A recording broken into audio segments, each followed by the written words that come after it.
Welcome to the Passive Income Revolution podcast, where we help you create the life that you dream of. Whether it's through real estate, entrepreneurship, or just savvy investing, we're here to help you make that dream life a reality. No matter if it's that yacht in the ocean or just a little extra time with your kids, we're here to help you. Hey guys, before we get started for today's episode, I just wanted to let you know this episode was recorded differently. Since I did have a guest, I used Zoom as the platform and I downloaded the audio off of Zoom. So there's going to be a little bit of an audio difference from what you're used to. I do apologize for that, but so far this is the best method I have figured out for having guests on the show. Anyway, I hope you guys enjoy. Hi everyone, welcome back to the Passive Income Revolution podcast. So today we're doing things a little bit different. First off, we're doing a little bit of video here. So if you're watching the video, you get to see my face, which usually doesn't happen. But you'll also get to see the face of my guest. My guest today is Kim Schmitt. She is a real estate broker in the state of Wisconsin. She specializes in property management, and she does also happen to be my employee. So full disclosure there. Any antics that you see, it's because we have a relationship. So, Kim, do you want to take a minute to introduce yourself? Yeah, thanks, Karina. Hi, everybody. Thank you for joining us today. As Karina said, my name is Kim Schmitt, and I'm a managing broker for Brio Properties. I have been in the real estate industry for over 14 years, specializing in rental property management in Wisconsin as a licensed broker. Throughout my career, I have successfully managed many types of properties, which have included condominiums, large multifamily complexes, quads, duplexes, and single-family homes. My extensive experience in the rental management industry has been instrumental in the development and execution of policies and procedures that protect my clients' interest and investments. Risk management is extremely important to me, as well as tenant retention and implementing good tenant screening procedures. I strive to create a relationship with my clients by providing them with professional, dedicated, transparent, and honest representation. You've achieved this with your clients when they've actually called you and told you, wow, I can sleep better at night since you've taken over management. That is when I really know that I have lived up to the promises that have been made to them. So what do I do when I'm not in manager mode? Well, first off, I am never not in manager mode. But I do have personal interests, which, I love landscape painting, boating, and spending time with family and friends. So now that you know a little bit about me, I hope that you enjoy our discussion and that you learned something today that will help you on your way to rental investment success. Give it back to you, Karina. So my first question in regards to your intro is, have you actually had a client call you and say, I feel so much better with you managing the property? Like, is that actually a thing? Yes, I have. I have had that. Wonderful. More than once, actually, throughout my whole career. Okay. And it just feels like such an accomplishment. That is our goal. Yeah, I mean, that's our goal. I mean, why do this business if that's not, going to be our goal? Right. Our clients. Exactly. Well, today, Kim knows I asked her here because we're going to talk about security deposits. And I will fully admit that Kim has taught me a few things about security deposits. And we'll get into, and you'll kind of see this as we go through the discussion here, but security deposits are something that landlords tend to make mistakes on. And they are most often the result of errors we make with the deadlines, or maybe it's we charge for this and maybe we shouldn't have charged for this. And it's also the place where when tenants get really upset about it, it leads the quickest to like lawsuits and complaints with state organizations. So it's really good to have a grasp on what it means to have a good security deposit procedure. So for starters, I want to ask you, Kim, is there any story that you have that sort of personifies what the necessity of a good security deposit is? Yeah. I've noticed that some of my stories where there's been issues with security deposits has really ended up being at times when I've taken over a management of a property that already had a tenant in place. Okay. And maybe at the time, the landlord in this situation did not have, they didn't fill out a move-in form. There were no photographs of the property prior to their move-in. So when they moved out, there was damage. There was damage to the property. But we had no way to prove it. We had no way to prove that that damage didn't exist prior to their move-in. And how did that affect the move out then? Like the move out ended up being that I can't charge for something I can't prove. Sure. So the tenant did not have to pay for all the damages that we actually saw. Mm-hmm. And the landlord had to, it came out of his pocket instead of the tenant's security deposit. Okay. So the takeaway from that is the procedures and policies you have in place prior to the move-in are essential. Okay. And like when there's no proof, like some landlords say, well, I took pictures after they moved out. Well, that's not really proof, right? That's not proof. That's only showing the condition of the unit after the fact. Okay. After the fact. And that's not going to stand up in court. Okay. Okay. So if you had to describe what a security deposit is in like 2 or 3 sentences, how would you kind of describe it to somebody who maybe is first coming into investing? Okay. I really, truly I want landlords to look at a security deposit as an insurance policy. Okay. That is the best way that I can compare the two. When a good procedures and policies are in place from the start, that security deposit provides immediate funds that they can draw from to use for unpaid rents, for unpaid utilities, broken leases, damages. It is your insurance policy to have a security deposit. And that's what you need to keep thinking, insurance policy. Okay. I've never actually heard it referred to as an insurance policy, but that helps drive home the fact that it's for stuff down the road that you kind of hope you won't need, but yet we're always thankful when we have it. Exactly. I mean, if you own the property, I'm sure, a landlord has a home insurance on it. You're not planning a fire or a tornado, but there's risks involved. Right. Yeah. Yeah. That's a very good explanation. I like that. I like that a lot. So something that we've seen over the years, especially I think in recent years become more popular, is what's called like security deposit gimmicks. And this is kind of like where it's, oh, you move in now and you get half off, or, security deposit's only $99. I did the $99 security deposit thing, and I will admit it kind of failed.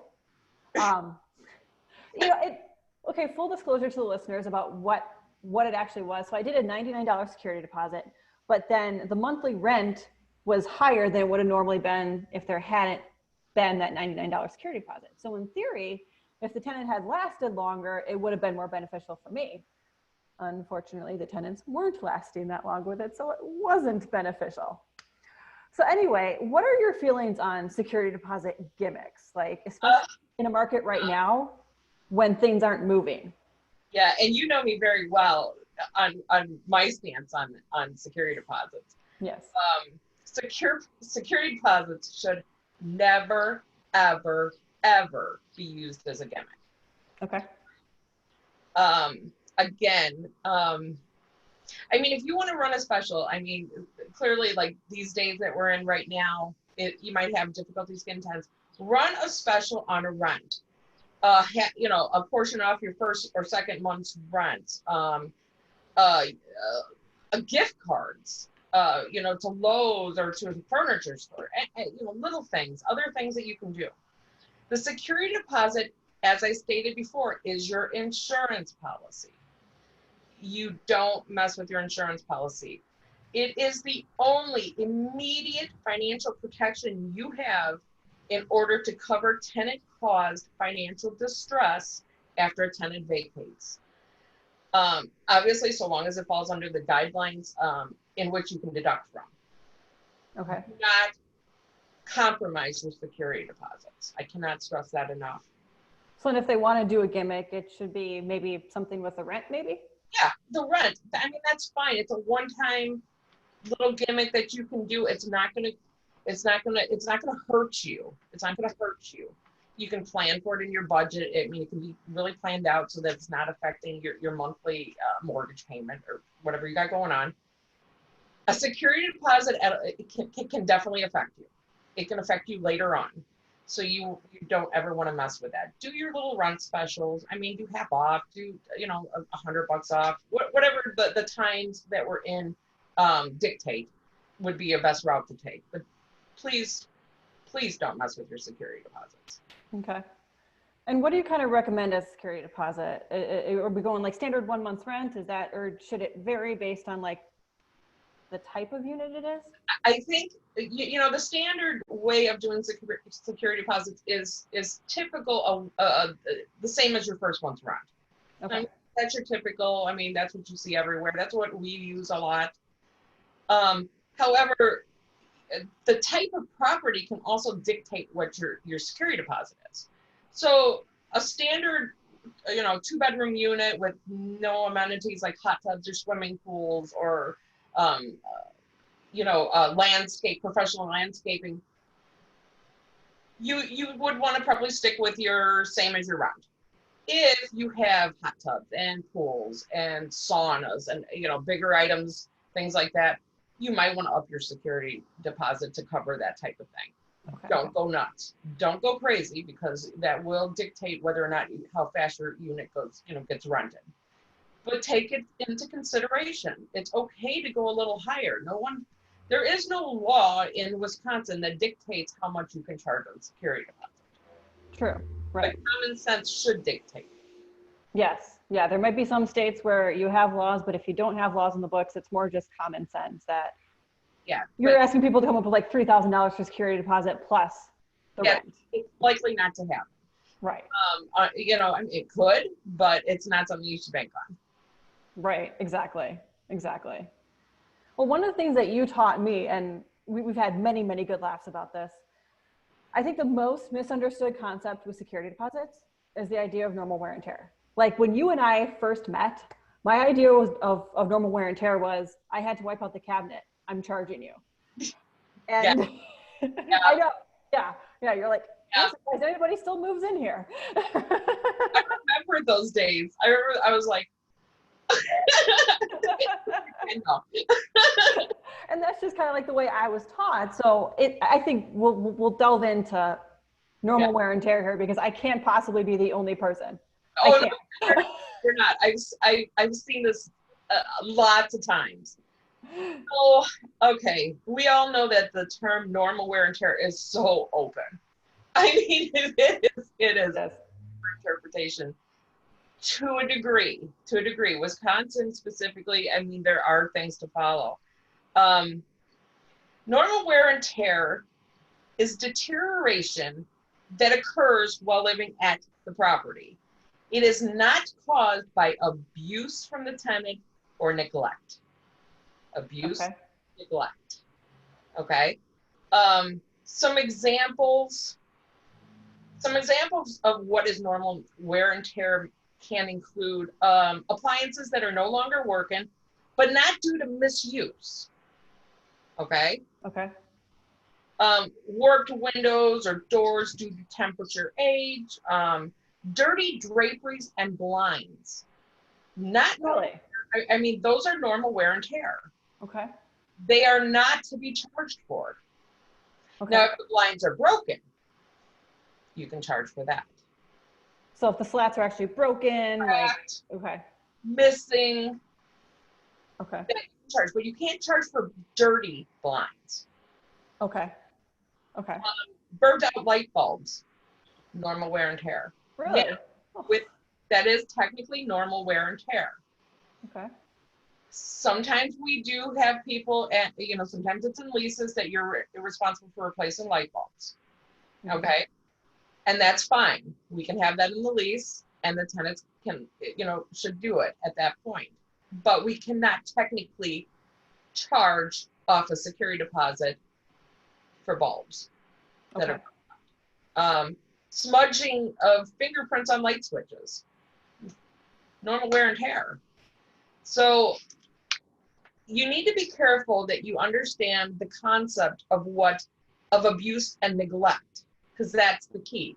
So when you look at your unit, when you walk in that unit and you see, scuff on the painted wall, did the tenant purposely scuff it? Did they purposely cause damage to it? No, because guess what? A few scuffs on a wall, you can't charge for it. Okay. That's normal wear and tear. Okay. Okay. So like if they scuffed it, maybe that's not quite chargeable, but if their kid painted Van Gogh on the wall, Then you finger charge. paint. Okay. Yeah. Okay. All right. And like as far as kitchens goes, like I think this is maybe where most tenants get deductions is let's say kitchens and bathrooms.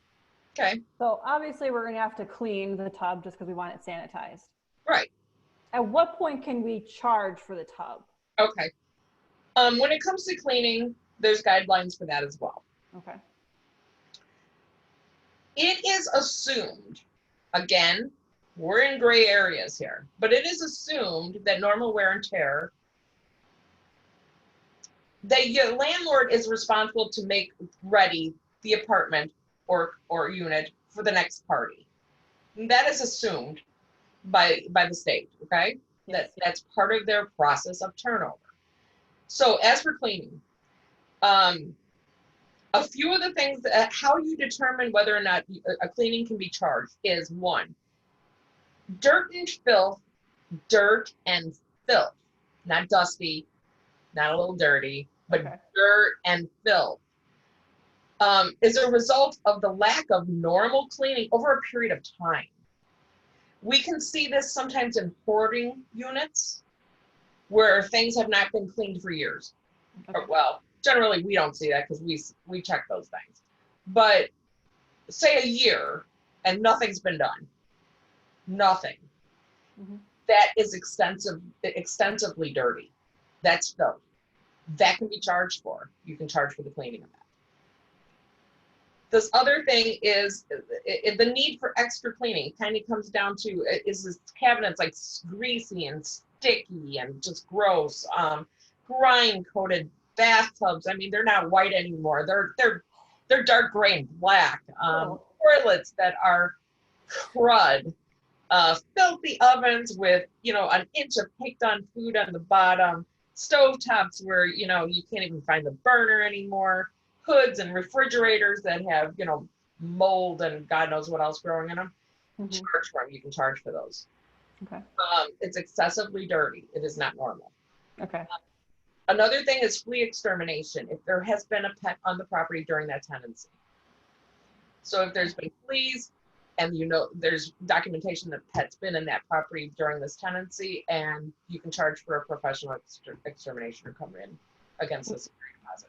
What if they have fleas in there, but according to your paperwork, there wasn't a pet supposedly?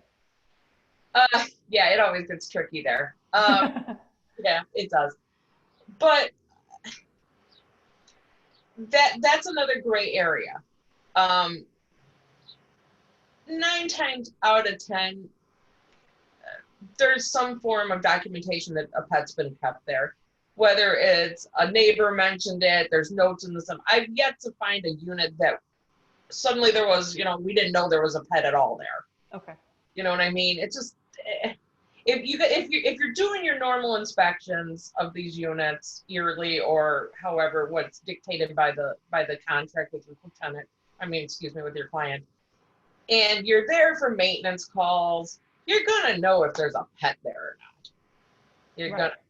It's gonna get documented. You're gonna see the litter box. You're gonna see the dog food. You're gonna see always symptoms of, signs of an animal that's being kept on property. Yeah, that's true. So, and they know they have a pet on the property. And if you have an exterminator come in and say, these are fresh fleas, I'm sorry, they didn't just pop in there, without a little help. So you have enough documentation to go forward with it. Okay. So like as far as painting goes, I think that's also some place that some landlords trip up is this idea that you can almost always charge for paint just because you had to paint it. So what do you feel about as far as charging for painting? Wisconsin is extremely picky about painting. Okay. You know, I mean, that goes right in there with carpet, standard carpet cleaning after a tenant moves out, which, well, I'm sure we'll talk about. Painting, for example, it should be expected that there will be a reasonable number of scuffs on the walls after a tenant moves out. And depending on how long the tenant's been there can dictate that there might be a little more wear and tear on the walls. Peeling paint and even discoloration of paint on the walls is expected, can be expected in normal wear and tear. A landlord may not ever deduct for standard routine painting in the state of Wisconsin. It cannot be done. It is against the law. The law of landlords. But anyway, you cannot do it, okay? An example where we can charge for wall painting is, like we talked about before, if you have a tenant's child, whoever, decided to, draw all over the walls. And, of course, we always try to, take the magic eraser a little bit if it's minor, try to get it off. But we can paint for the wall that's damaged like that. Now, that does not mean that you charge for the whole unit's worth of paint. Oh, You're sure. charging for what was damaged. Okay? Okay. So just like that wall or... That wall, in some cases, I've seen where you've had to maybe charge for a room because they no longer match. Okay. So that can happen. The other option, situation too, is if a landlord, a tenant decided to paint a wall black or a room black without permission, that can be charged for. Now, it is very important to have in your lease of what your expectations are for the tenant when it comes to do-it-yourself wall painting. So you want to make sure that they know that they're going to be charged if walls are painted by them and not restored to the original color.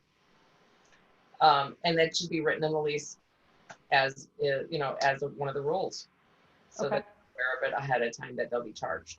So. Sure. And like, let's say like candle burning. Candle burning can leave just some sort of like residue on the walls. Is that something we can charge for? Yeah. Okay. I have seen that happen both ways. This is one of the reasons why it should be in leases. Okay. To include candle burning, because of the soot that can get into the roof or room on the paint.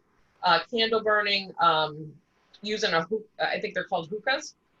Oh yeah. That's another big one where a lot of people do, and it causes all kinds of residue. Have this in the lease, because technically, unless you they have a right to use a candle in their home. They do. Yeah. So you can't charge them for something that would be considered normal wear and tear. And if someone burns candles, that is normal wear and tear. It just is, unless it's in your lease. Okay. You want to put it in the lease. So the lease clause wouldn't be you can't burn candles. It's more if you burn candles, there will be a charge charged for the repainting or washing of the room, of the walls. Okay. Okay. Sure. And also with painting, like, let's talk about holes. So I think most people know, obviously, if there's a fist-sized hole in the wall and it wasn't there when they moved in, chances are you can charge for it. I think that's a no-brainer. Right. If you see a hole the size of a fist or a foot, it's tenant abuse damage. Right. Charge. Okay. So small pitcher holes are to be expected. That's considered normal, and you can't charge for the little tiny nail holes. Okay. I used to. You know that. Yeah, that is normal wear and tear. It gets tricky because I walked into a room and have seen excessive wall hanging nail holes. I mean, multiple. So it is a gray area. So this is where you must take pictures. Take pictures. Okay. In fact, let me just stop here and say all of these things we've discussed, there should be pictures taken of. Okay, from everything we've just discussed.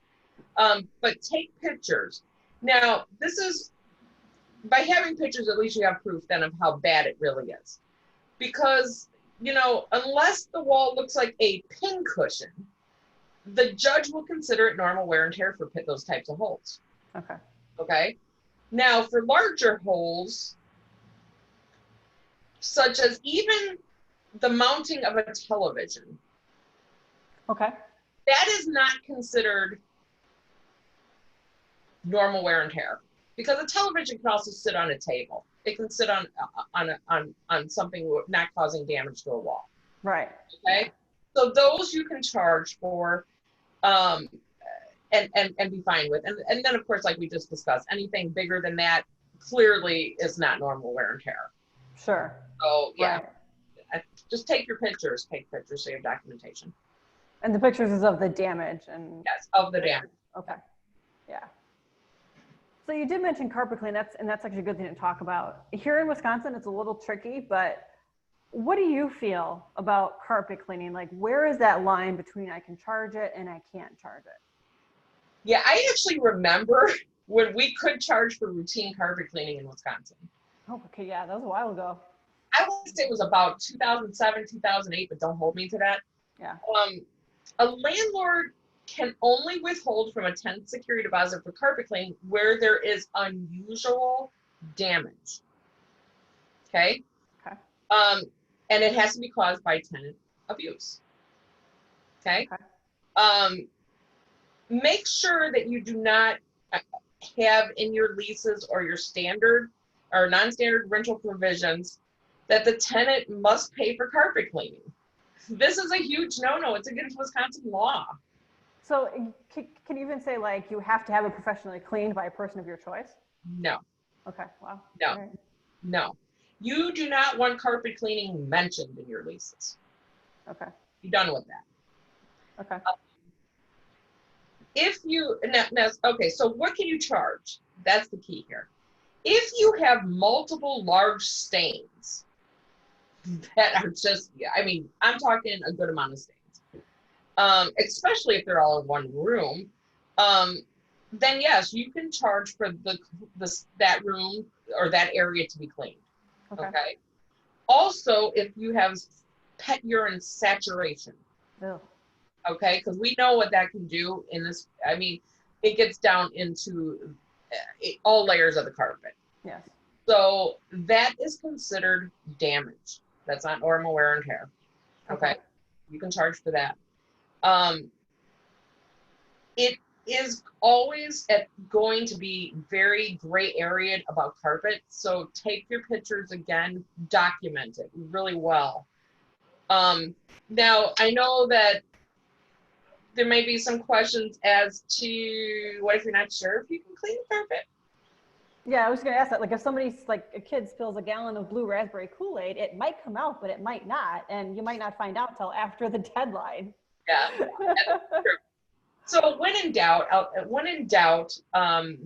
for myself, when we're in doubt of something, we have our professional carpet cleaner go out and take a look at it and give us an idea.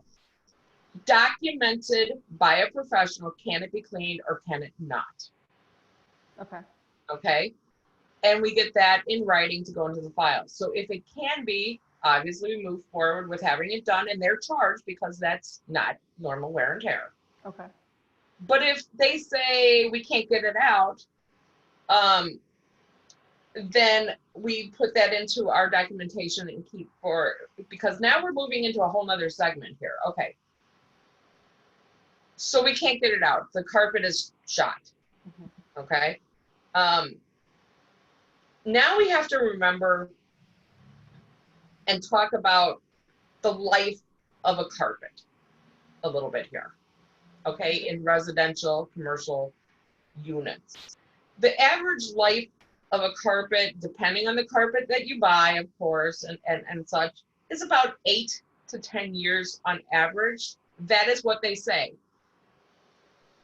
I kind of think it's a little less than that in some cases, but that's where a guideline. Okay. So say that there's damage to the carpet. Say that this tenant, now it's going to also based on how long that tenant's been there.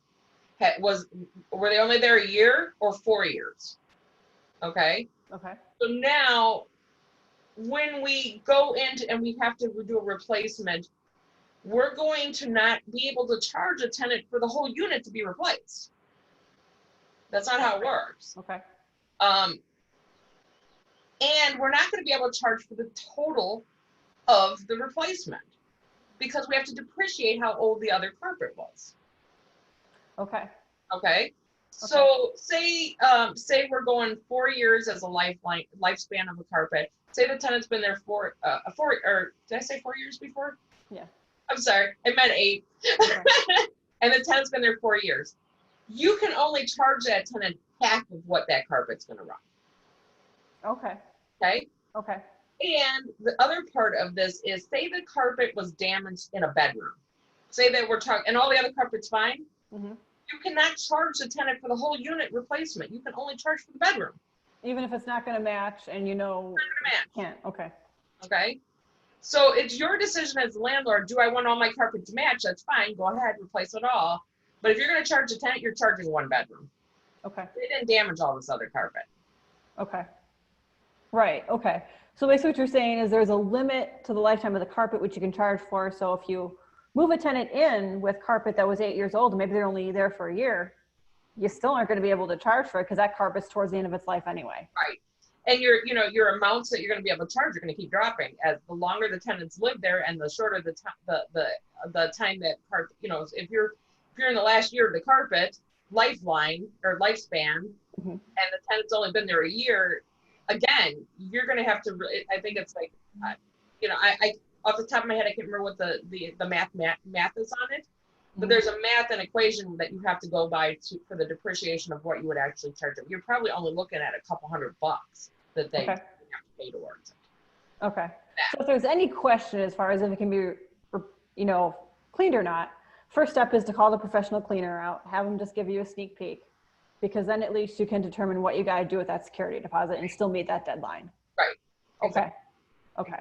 Which is exactly what we do. Okay. And then you can just get into the whole part of having to replace it, then you depreciate it, things like that. Then you'll know what you got to do for your security deposit. Exactly.